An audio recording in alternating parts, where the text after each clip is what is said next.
Bonjour. Que doit être le programme scolaire et universitaire d'un pays pour l'emploi pour tous, et précisément l'emploi à tout diplômé et sans diplôme, et pour la richesse et le développement optimal et suprême du pays? Ceci à partir du constat qu'il y a suffisamment d'écoles et même d'universités, et même en construire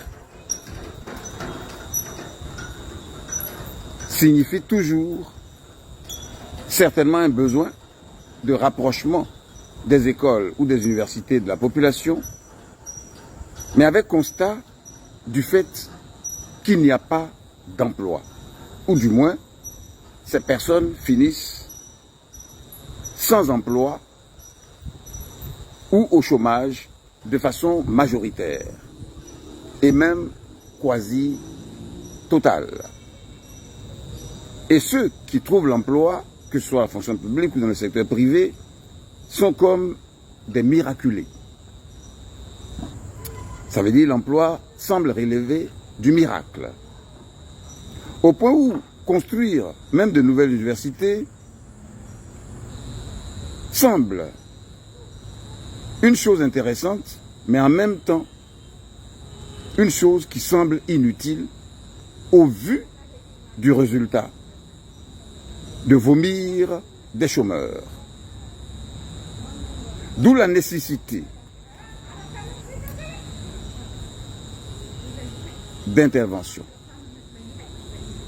Parce que, d'abord, le contenu scolaire et universitaire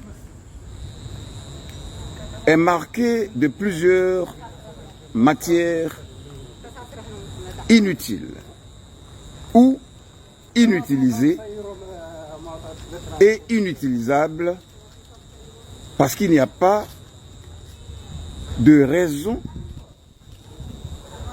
de les utiliser dans le moment où on est à l'université et où on continue les études. Exemple, les cosinus, les sinus et autres, pendant qu'on est à l'université et autres, les logarithmes népériens, les exponentiels et autres. Bien sûr, cela peut avoir son temps, mais on peut aussi attendre le temps pour l'apprendre et alors l'appliquer en même temps. À l'avenir, on ne sera pas forcément plus inintelligent. Mais voici donc un ensemble de choses qui sont enseignées dans les écoles primaires, secondaires, supérieures, qui souvent ne sont même pas comprises par les hommes. C'est difficile de savoir qu'est-ce qu'un logarithme, ou même une fonction dérivée, et qui ne sont pas utilisées. Pendant ce temps, ces élèves vont, d'abord les États, vont faire de grandes dépenses. Bien sûr, les États vont dépenser des milliards par an pour le salaire des enseignants, pour les bourses, les infrastructures, les fournitures et autres, pour finir par des personnes sans emploi ou par des chômeurs qui en plus oublient totalement ce qu'ils ont appris à l'école. Avec un peu de temps, ils oublient. Ils oublient pourquoi? Parce qu'il n'y a même pas de raison de s'en souvenir souvent. Surtout quand ce n'est pas utile à leur vie, à leur quotidien et autres.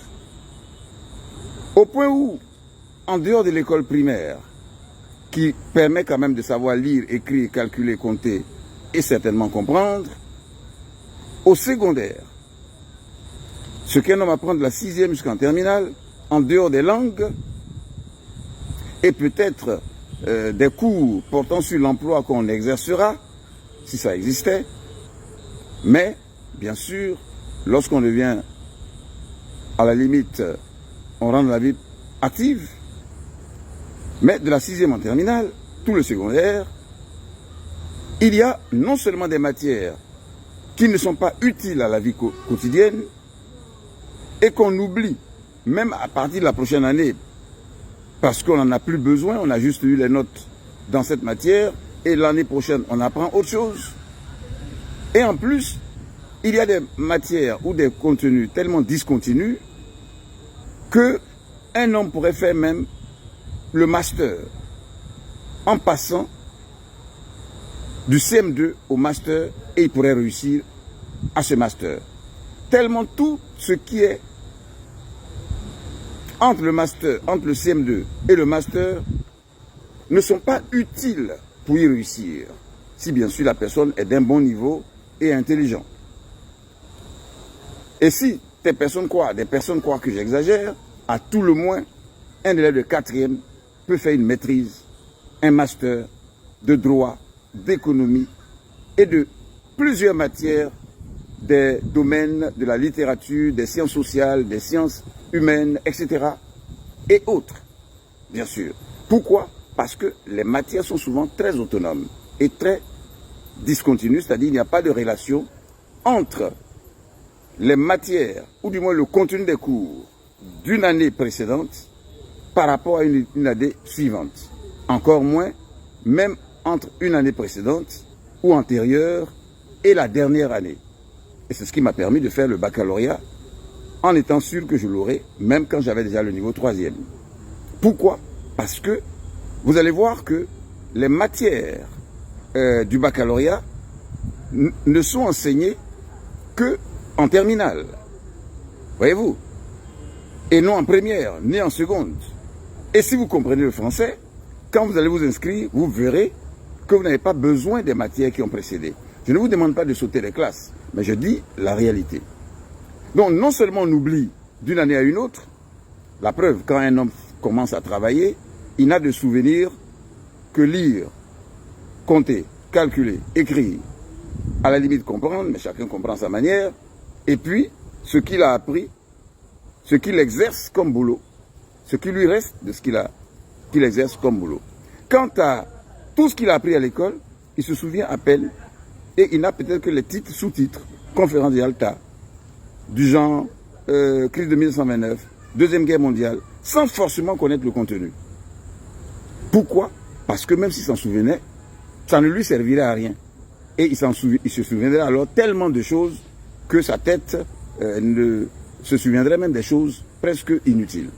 Voilà.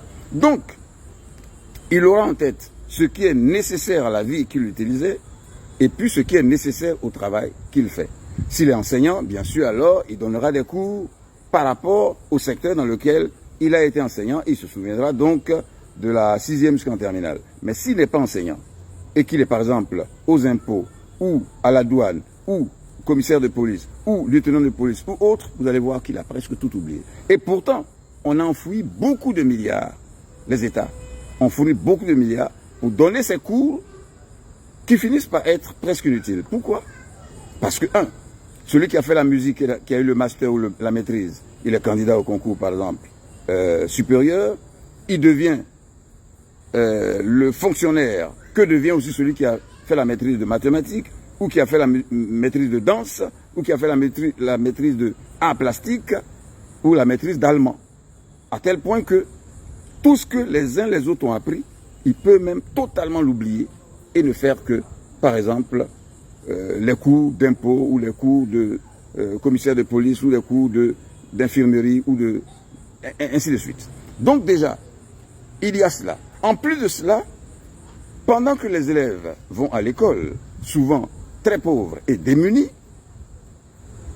l'école ne contient même pas comment des cours leur présentant comment sortir de leur situation économique et n'enseigne aucun domaine économique qu'elle devait pourtant enseigner afin que non seulement cela est enseigné, mais elle doit être appliquée selon un programme scolaire obligatoire d'application de ce qu'ils reçoivent en matière des 50 secteurs d'entreprise ou d'affaires ou d'économie ou d'activités économiques les plus rentables du monde afin de les produire.